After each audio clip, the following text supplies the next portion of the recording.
Good morning, dear students. Welcome to Sanskrit class. Today, we discuss about chapter 12 सुभाषित सप्तकम, जिसमें हमने 7th shlokas का अध्ययन किया. फर्स्ट एंड फोर्थ श्लोकास श्लोक पूर्ति में है. सेकंड, थर्ड और 7th ट्रांसलेशन के लिए है और 5th, 6th अर्थ विस्तार के लिए है, श्लोक एक्सप्लेनेशन के लिए. Let's start. Question number 1. विकल्पेभ्यः समुचितम उत्तरम चिनुत. फर्स्ट क्वेश्चन इज पुंसाम श्रेयसी का. पुंसाम मीन्स ह्यूमन बीइंग, श्रेयसी मीन्स वेलफेयर. तो ह्यूमन बीइंग के लिए वेलफेयर क्या है? तो यहाँ आएगा संहति, मतलब यूनिटी. जब यूनिटी जो रखते हैं तो वहाँ पे ह्यूमन बीइंग के लिए सारा कल्याणकारी होता है. सेकंड क्वेश्चन इज न ह्य एक पक्षो फिल इन द ब्लैंक्स प्रयाति.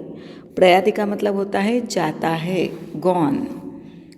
ह्य एक पक्षों में संधि है. ही एक पक्षः, वन विंग. पक्षः का मतलब होता है वन विंग. न मतलब नो. कौन ऐसा है जो वन विंग के साथ नहीं जा सकता?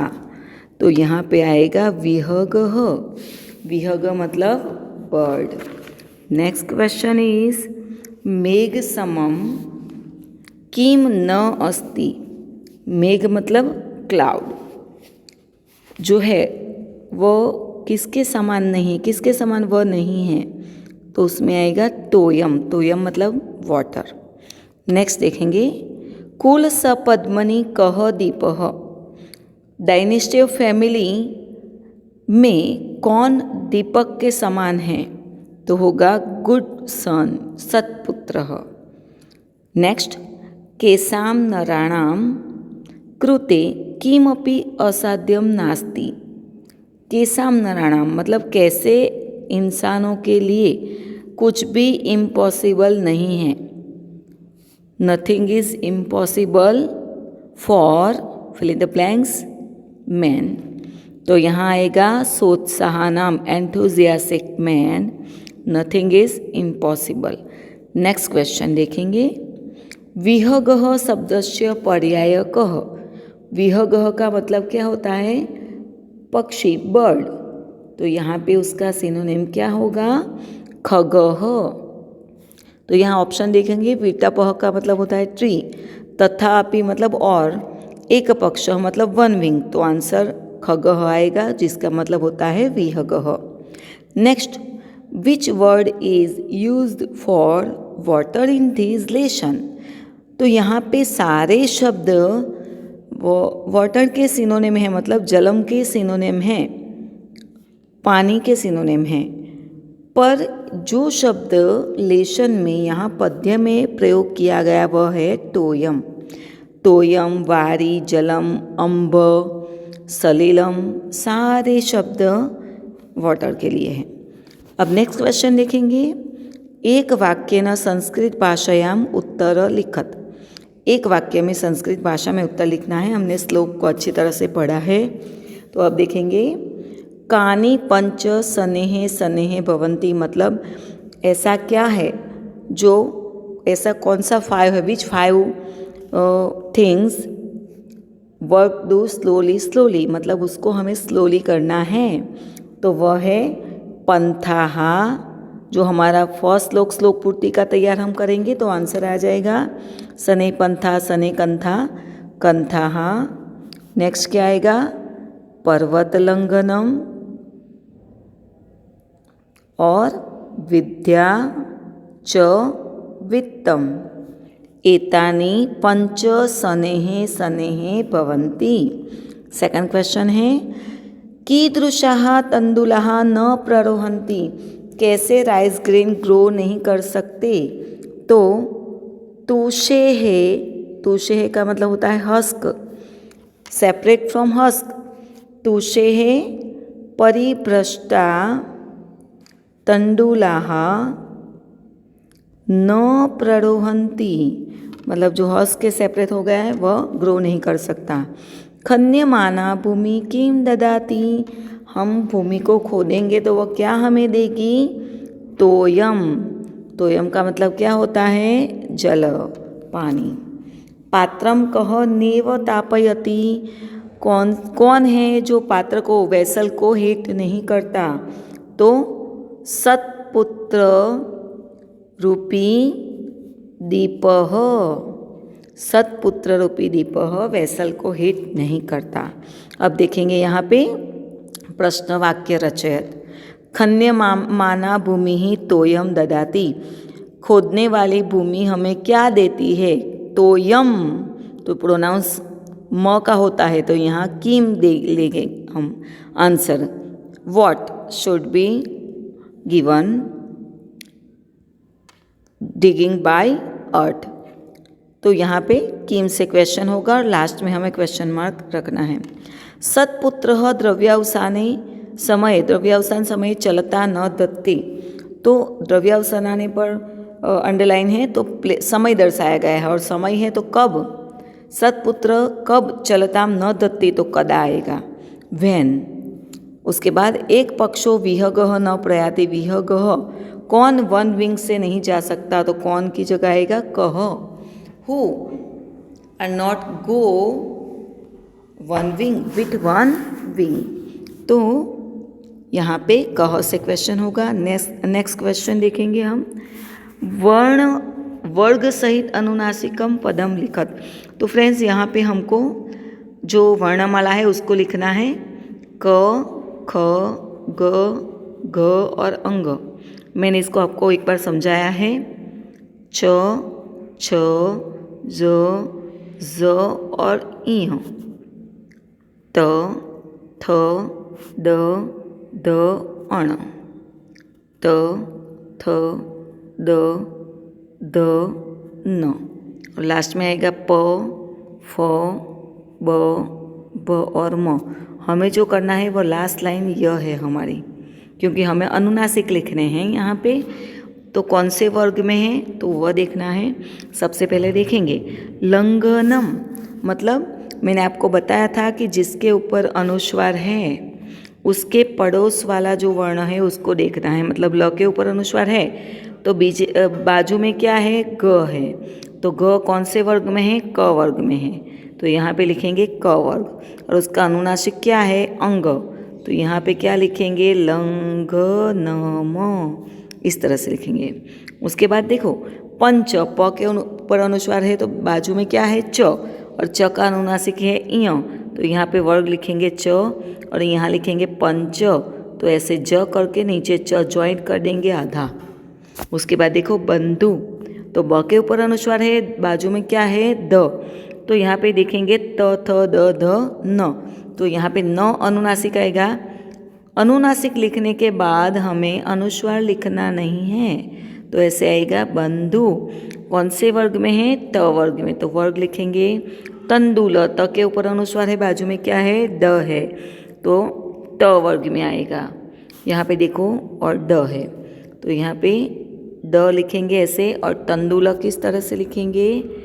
तंदुल, तो आपको अलग से उसकी वर्णमाला लिख लेंगे आप, तो अनुनासिक आपको लिखने में आसानी होगी। उसके बाद है श्लोक पूर्ति का श्लोक, आपको खुद से नोट में देख के या लर्न करके लिखना है अच्छे अक्षरों से। उसके बाद है मातृभाषायाम उत्तर लिखत, इंग्लिश में क्वेश्चन है तो हमें आंसर भी इंग्लिश में लिखने हैं। तो बहुत ही सिंपल है यह क्वेश्चन आंसर।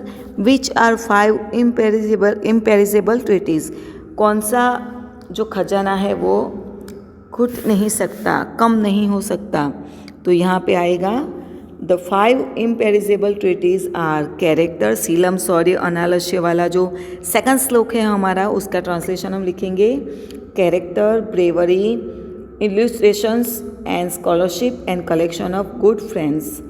मतलब इंडस्ट्रियलिस्ट मतलब एब्सेंस ऑफ लेजीनेस, उसको भी यहाँ लिख सकते हैं, character, bravery, absence of laziness, scholarship, collection of good friends, this 5 imperishable treaties.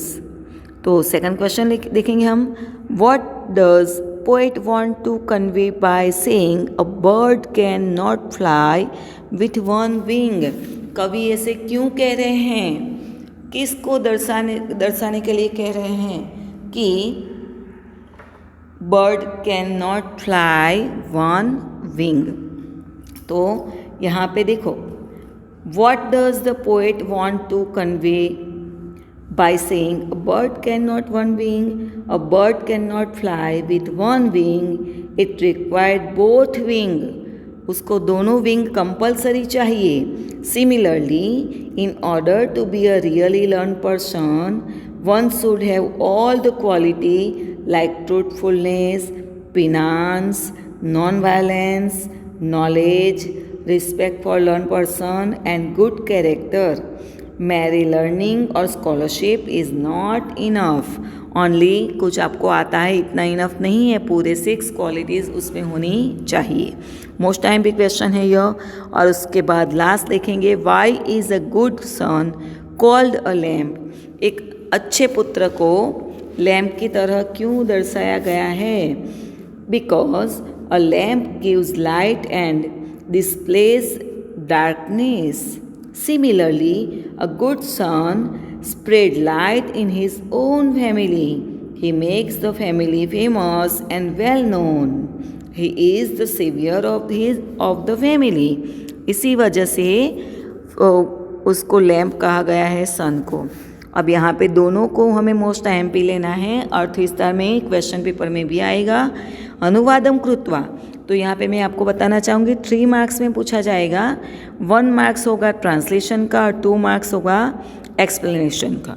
तो अगर आपने सीधे ही एक्सप्लेनेशन लिख दिया तो आपका 1 मार्क चला जाएगा। तो आपको उसका पॉइंट बनाना है फर्स्ट ऑफ ट्रांसलेशन। तो बहुत ही सिंपल है फर्स्ट का translation. Go along the road slowly स्नेह पंथा, make the patch quite slowly, मतलब गारमेंट को जो हमें पैच करना है कंथा। सने पर्वत लंघनम, क्रॉस द माउंटेन स्लोली। सनेर्विद्या, एक्वायर्ड नॉलेज स्लोली। सने वित्तम, अर्न मनी स्लोली। पंचतानी सने सने, this 5 things should be done slowly. इस 5 को हमें स्लोली करना चाहिए। अब उसका हम हेडिंग लगाएंगे एक्सप्लेनेशन और उसके बाद लिखेंगे, this shloka has been taken from Subhashit Saptakam and it has considered to go along the road slowly so as to enjoy the act of walking or not to miss anything interesting. अगर आप road cross कर रहे हो तो आपको पूरा ध्यान रख के उसको क्रॉस करना है, एंजॉय करते करते नहीं क्रॉस करना है। The word kantha has 2 meaning. यहाँ पे देखो कंथा का 2 मीनिंग है। Make the patch quite slowly and second word, since it is made of old worn out cloth, it needs careful handling. And the other meaning of kantha is the garment of a mendicant और सन्यासी, मतलब सन्यासी जो वस्त्र पहनते हैं उसको भी कंथा कहा जाता है। One should not take sannyasa impulsively. Only after thinking for a long time one should go about taking the vow of sannyasi. और उसके बाद crossing the mountain is usually done slowly, as it is tiring and also risky to do it fast. हम बहुत जल्दी से mountain को भी cross नहीं कर सकते क्योंकि वह बहुत ही रिस्की है। Knowledge should be acquired slowly so that the subject is grasped well and fully. एक दिन में पूरा संस्कृत हम नहीं सीख सकते, उसको हर रोज़ थोड़ा थोड़ा पढ़ते हैं और उसको लर्न करते हैं अगर हमें अच्छी तरह से उसको याद रखना है तो। And money should be earn slowly because the desire to get rich quickly is sure to make one go astray. Slow and steady is the best policy in this matter. अब उसके बाद सेकंड देखेंगे, most MP है यह भी। सोत्साहनाम नास्त्य असाध्यम नराणाम मार्गारब्धाः सर्वयत्ना फलंती। यहाँ पे बच्चों 4 लाइन का जो श्लोक है उसकी लास्ट 2 लाइन दी है, तो हमें एक्सप्लेनेशन में पूरी 4 लाइन का एक्सप्लेनेशन करना है। तो यहाँ पे देखेंगे जो है सोत्साह नाम का ट्रांसलेशन में सिर्फ हमें यह 2 लाइन का ही ट्रांसलेशन लिखना है। Nothing is impossible for enthusiastic man, all the effort started in the right direction become fruitful. अब इसका एक्सप्लेनेशन का देखेंगे हम। This shloka has been taken from Subhashit Saptakam, यह लाइन हमारी आनी चाहिए। Enthusiastic people make effort with all their energy. If the efforts are made in the right direction, the obstacles and difficulties are easily overcome. The things that once seemed impossible are accomplished in the due course. The 2 illustrations of producing fire by rubbing wooden sticks and getting water by digging are apt in these connections. All the inventions and discoveries made by man point out to the same thing. Flying in the sky and reaching the moon was once considered to be impossible. Once we are sure that our efforts are in the right direction, we should put all our energy in the efforts. तो इस तरह से हमें exercise complete करनी है और अच्छी hand writing से नोट्स में लिखने हैं। अस्तु।